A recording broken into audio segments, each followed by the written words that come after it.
where the news comes first. This is KCRA 3 News at 5.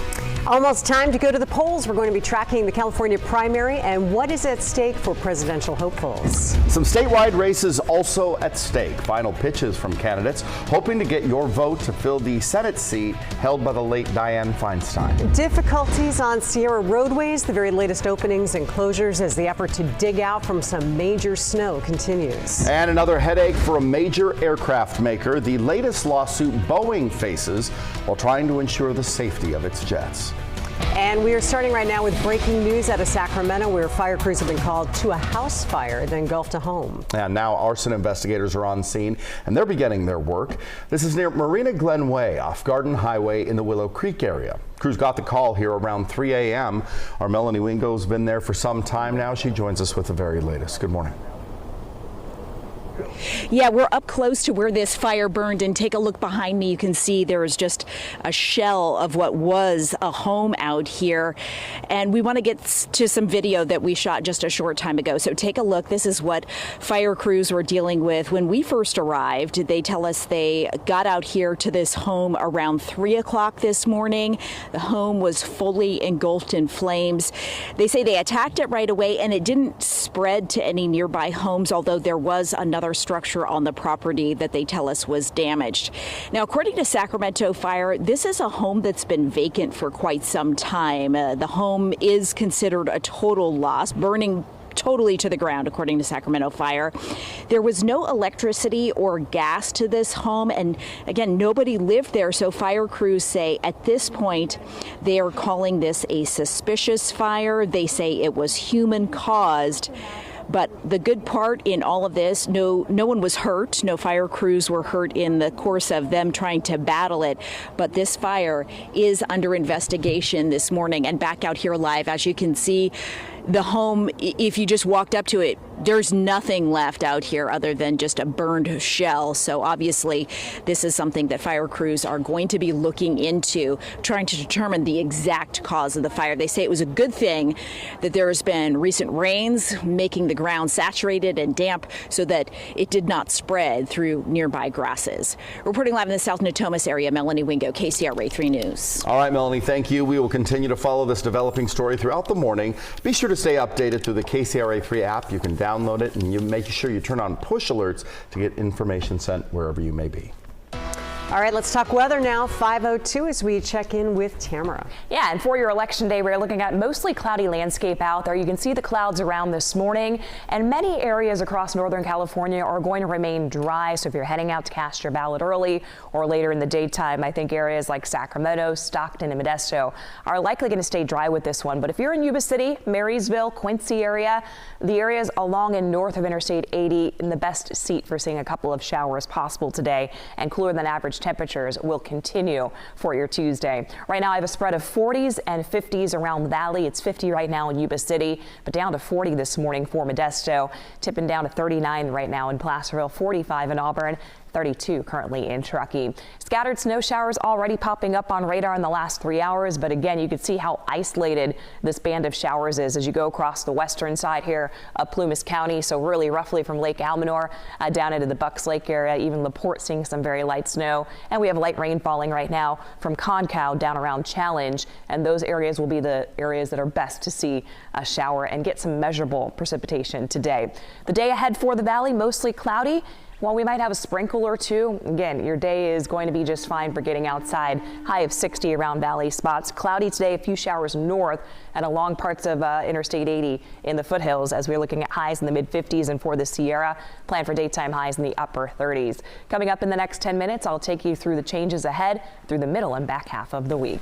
It is 5:04. Good morning, Brian. What are you tracking for us on the roads? Morning, Tamara. Taking a look at Interstate 80 right now as you're making your way through Enterprise Boulevard. No problems to report as you're coming in through the West Sacramento, heading out onto the Causeway or Going the opposite direction into Sacramento, no problems. 5 and 99 also looking good for that Elk Grove ride as you're making your way northbound. Coming in from Highway 50 or Interstate 80 out of Folsom and Roseville. Also incident free at this point, so we're off to a good start here in the Sacramento area. Same for Stockton. One minor issue near Jacktone Road, but that is not causing any major delays there. 205 is a 21-minute ride, 580, 27 minutes, and 99 a 13-minute ride from Modesto to Manteca. Here in the Sacramento area, we're looking at a 10-minute ride on Highway 50, 9-minute ride on Interstate 80. 5 and 99 both sitting at 11 minutes. We do still have a kind of a mixed bag of chain controls. Wanted to show you the camera there at Soda Springs. It's snowy. We'll still have chain controls from Cisco Grove to Hirschdale. No restrictions on Highway 50 at this point, and 88 remains closed. Deirdre? All right, thank you. So I-80 reopened to trucks and traffic yesterday, but it sure didn't last very long. The Highway Patrol took a shot of a big rig that jackknifed on eastbound 80 near Central Truckee. All the lanes had to shut down late last night because of how dangerous the conditions got again. Some video now from chain control in Nyack last night. The Highway Patrol says the road was a lot busier than normal, and a lot of people waited several days just to try to get back on the road. And that one of the issues they faced was that trucks were not pulling off all the way from the highway to get those mandated chains onto the rigs. There's so many coming up at once, they're running out of room to chain, so then they're just stopping right in the middle of the road, and that's causing a lot of problems. The CHP reminds all drivers to pull off the road to get those chains on, and make sure you take it slow. Understand the crews are doing their best to get all that snow cleared.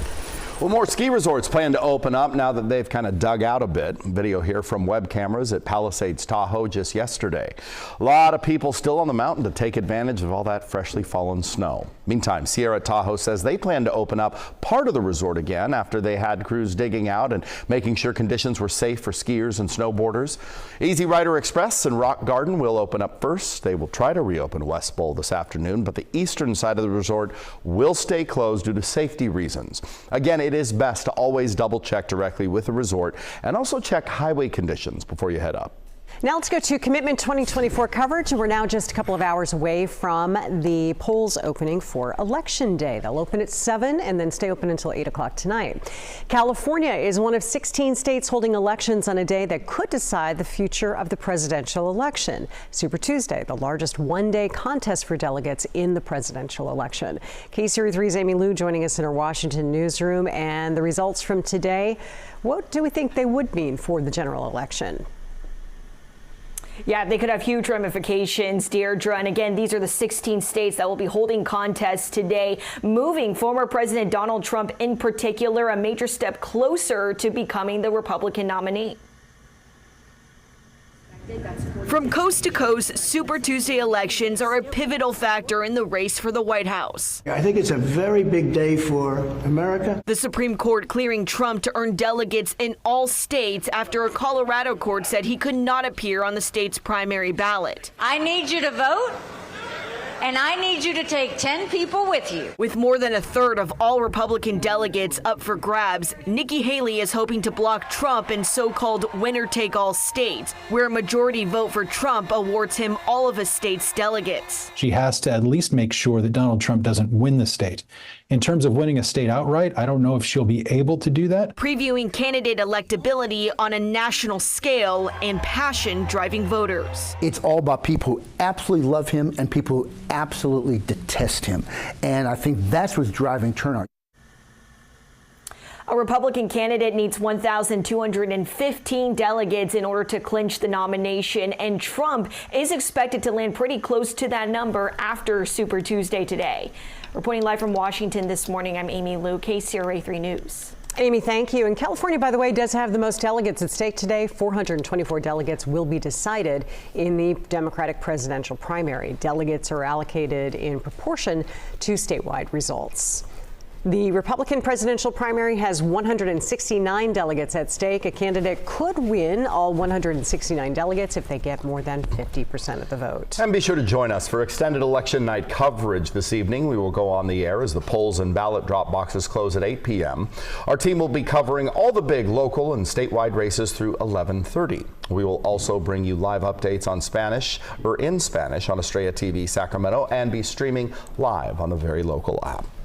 It is 5:09 now, and we want to go ahead and get KCR3 weather and traffic every 10 minutes. And while we are expecting it will be busy at the polls, Election Day actually looks pretty quiet weather-wise, which is a good thing. Yeah, absolutely. So, no excuses not to get out there and cast your ballot. Of course, today we're looking at cloudy skies. We could see that clearly across the Tahoe Basin this morning. You'll see just a layer of clouds out there. Hard to tell from this vantage point, but as the sun comes up, those clouds are there. Temperatures are in the 20s right now, at 29 at South Lake. 40 degrees currently stepping out in Modesto, 44 in Stockton, and 47 this morning, kicking off your Tuesday around Sacramento.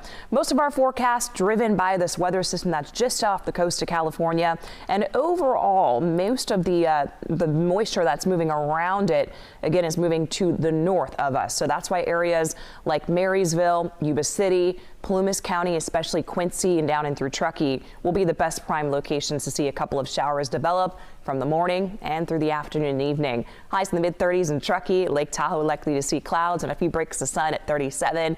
And in Pollock Pines, well, you may see a stray shower this afternoon. Not expecting any measurable rain in areas like Pollock Pines or Placerville. Today in Auburn, stray shower possible for you with highs in the mid-50s. Grass Valley up through Nevada City, that 20 corridor, we'll see the chance for also a couple of showers. But if you are in Jackson, Angels Camp, or Sonora, you're likely not going to see any rain bands today. Just cloudy skies around and temps in the 50s. We'll hit 62 today in Fairfield. Traveling towards San Francisco, looking at cloudy skies, maybe a couple of isolated showers. Temps in the low 60s, and areas like Lakeport will definitely see the chances for rain increasing this afternoon and early evening. Stockton 63, mostly cloudy skies. Modesto high of 60, and around much of the Sacramento region, look for those highs lower 60s, and areas along and north of 80 in the best chance for seeing a brief shower or two. But our temperatures are on the way up as we head through the back half of the work week. I'll detail that for you coming up in the next 10 minutes. It's 5:11 right now. Let's check with Brian and see how those roads look. And we'll check in on Highway 50 right here. This is at Watt Avenue. You can see traffic on the westbound side here. Tail lights looking good there, and eastbound, no problems to report. On the 50 corridor, Interstate 80 looking good. 5 and 99, no problems out of Elk Grove. As you can see here this morning, all in the green as well. So we're off to a good start here on pretty much any route you take, including out across the causeway out into the Davis area. We're looking at 10 minutes right now on Highway 50 out of Rancho Cordova. Interstate 80 from Roseville, 9 minutes. 5 and 99 running at 11 minutes out of Elk Grove. Back to you. All right, thank you, Brian. It is 5:12 now. The defense is taking over. Now, the armor charged in the deadly shooting on a movie set finally gets her day in court. And diving back into the search 10 years later, the group that's hoping to finally solve the disappearance of that Malaysian airliner.